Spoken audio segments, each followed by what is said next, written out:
Tu es un élu, choisi par Dieu pour accomplir un destin unique. Mais il y a quelque chose que beaucoup ignorent. L'intimité, lorsqu'elle est mal utilisée, peut devenir un piège spirituel. Ce n'est pas juste une question morale ou sociale, mais une question de vie ou de mort spirituelle. Dieu regarde le cœur et le corps de ses élus, et ce que nous faisons dans l'intimité a des conséquences sur notre appel, nos bénédictions et même notre destinée. Beaucoup pensent que l'intimité est seulement physique, un moment de plaisir ou d'amour, mais pour l'élu, elle est sacrée. Elle est un lieu où la présence divine peut manifester sa puissance, ou au contraire, où le mal peut prendre racine. Si tu ignores ces principes, tu risques non seulement de blesser ton âme, mais aussi de fermer des portes que Dieu a ouvertes pour toi. Dans cette vidéo, je vais te révéler les 4 choses que tu ne dois absolument jamais faire dans l'intimité, parce que Dieu les abomine. Ce sont des pratiques qui semblent parfois inoffensives, mais qui, spirituellement, corrompent, détruisent et éloignent les élus de leur destinée. Reste attentif, car ce que tu vas découvrir peut transformer ta vie intime et spirituelle. Dieu veut que son élu marche dans la pureté, dans la force et dans la protection divine. Ignorer ces avertissements, c'est marcher à contre-courant de son appel. Maintenant, prépare-toi. Nous commençons avec la première chose que Dieu déteste dans l'intimité et je vais te montrer pourquoi elle peut te nuire profondément. L'intimité n'a jamais été conçue pour le péché. Pour l'élu, chaque moment de proximité corporelle a une portée spirituelle.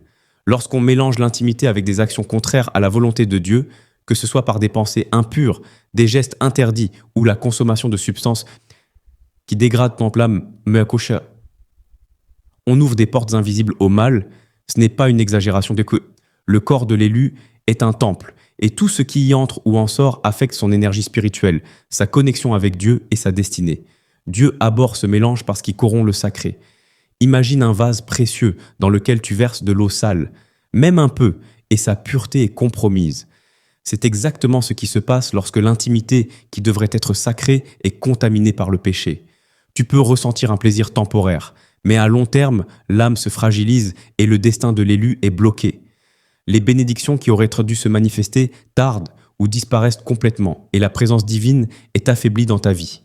Beaucoup d'élus ne réalisent pas qu'ils attirent des esprits contraires lorsqu'ils permettent à l'intimité d'être liée au péché.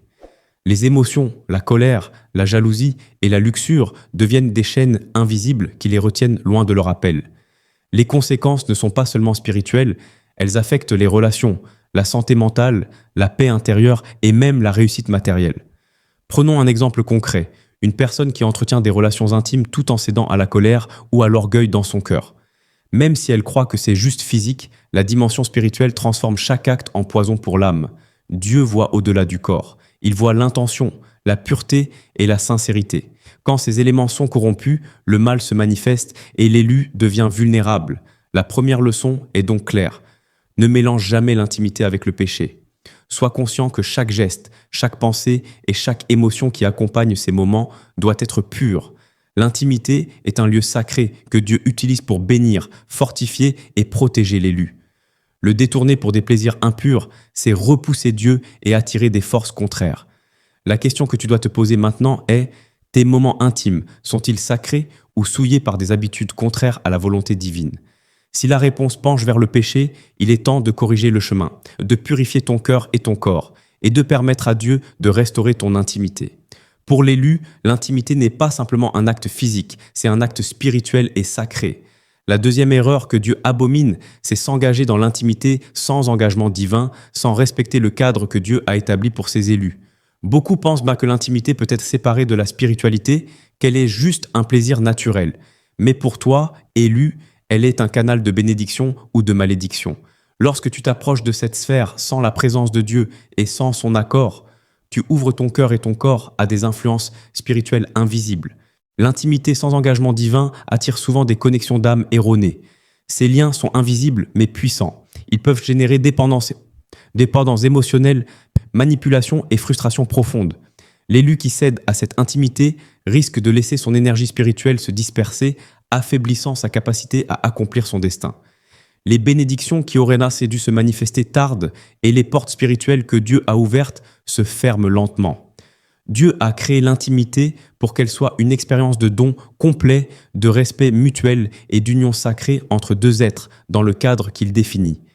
Lorsqu'elle est vécue en dehors de ce cadre, elle devient un terrain fertile pour le mal Et même des actions apparemment anodines peuvent attirer des forces qui vont contrecarrer ta destinée.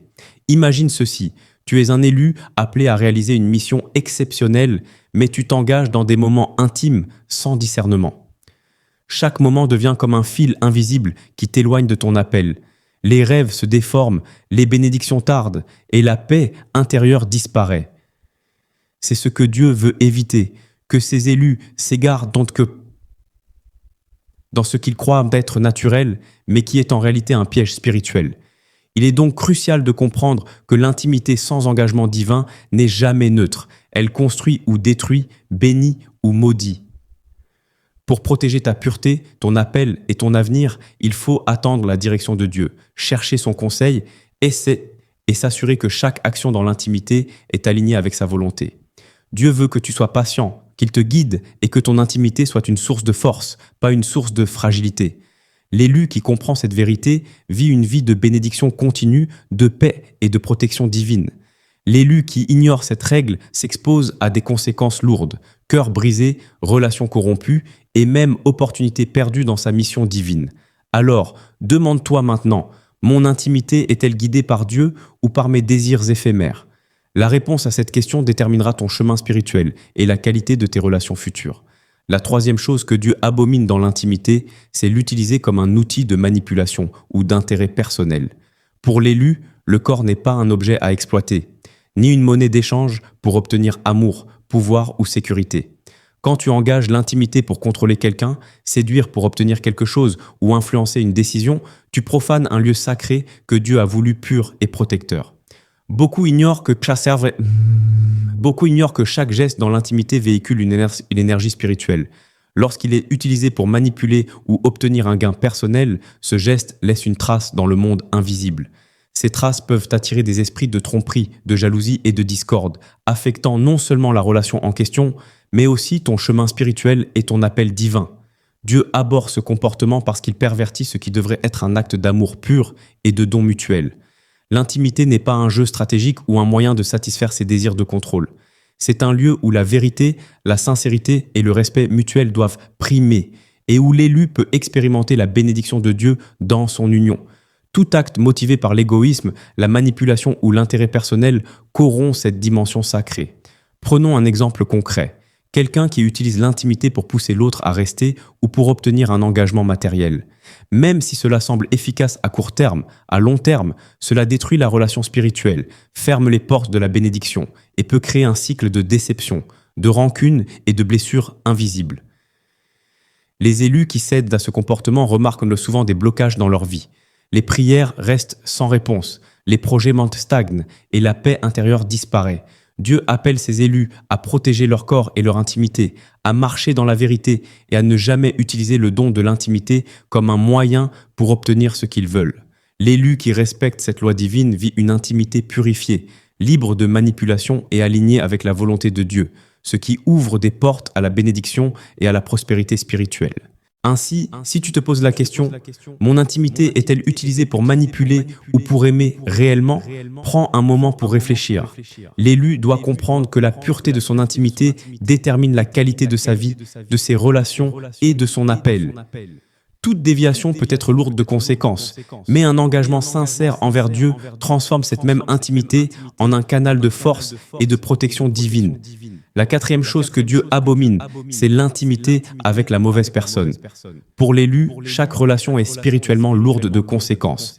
S'engager dans l'intimité avec quelqu'un qui n'est pas aligné avec ta destinée, qui est toxique ou qui n'a pas de respect pour Dieu, c'est ouvrir ton cœur et ton corps à des influences destructrices. Même si tout semble parfait à l'extérieur, Dieu voit au-delà des apparences et juge selon le cœur et les intentions. Partager l'intimité avec la mauvaise personne peut créer des alliances spirituels involontaires. Ces liens invisibles peuvent lier ton énergie, détourner ta bénédiction et même bloquer ton appel. Ce que beaucoup ignorent, c'est que l'intimité est un acte sacré qui connecte les âmes. Avec la mauvaise personne, cette connexion devient un vecteur de malédiction, de confusion et de déséquilibre spirituel. Dieu abhorre ces relations parce qu'elles mènent Ils mettent parfois l'élu en danger. Un moment de plaisir ou de désir peut sembler anodin, mais spirituellement, c'est un poison pour ton futur. Les conséquences peuvent se manifester sous forme de cœurs brisés, de conflits répétitifs, de projets qui échouent ou de bénédictions retardées. L'élu doit comprendre que chaque personne avec qui il partage l'intimité influence sa destinée. Imagine ceci, tu es un élu appelé à accomplir une mission exceptionnelle, mais tu engages ton corps et ton cœur avec quelqu'un qui n'a pas la même vision spirituelle. Même sans le vouloir, tu permets à ton énergie de se disperser et tu laisses des portes ouvertes aux influences négatives. Ce que Dieu voulait pour toi, paix, bénédiction, alignement avec ton appel, peut être détourné simplement par un choix d'intimité mal placé. Pour protéger ton appel et ta pureté, il est crucial de choisir avec discernement la personne avec qui tu partages l'intimité. La relation doit être bénie, respectueuse et alignée avec la volonté divine. L'élu qui agit ainsi protège son cœur, son âme et son destin. Celui qui ignore cette règle met sa vie spirituelle en péril. Et souvent, il ne comprend pas pourquoi les bénédictions qu'il attend ne se manifestent pas. La leçon est simple, mais puissante. L'intimité n'est pas seulement un acte physique, c'est un acte spirituel. Elle doit être vécue avec la bonne personne, dans le respect de Dieu et avec le cœur pur. Chaque écart, chaque choix mal placé peut sembler anodin, mais il a un impact durable sur ton avenir spirituel et sur ton appel. Dieu appelle ses élus à la prudence et à la sagesse. Si tu veux marcher dans la prospérité, dans la paix et dans l'accomplissement de ton destin, protège ton intimité, choisis avec soin et honore le plan de Dieu pour ta vie.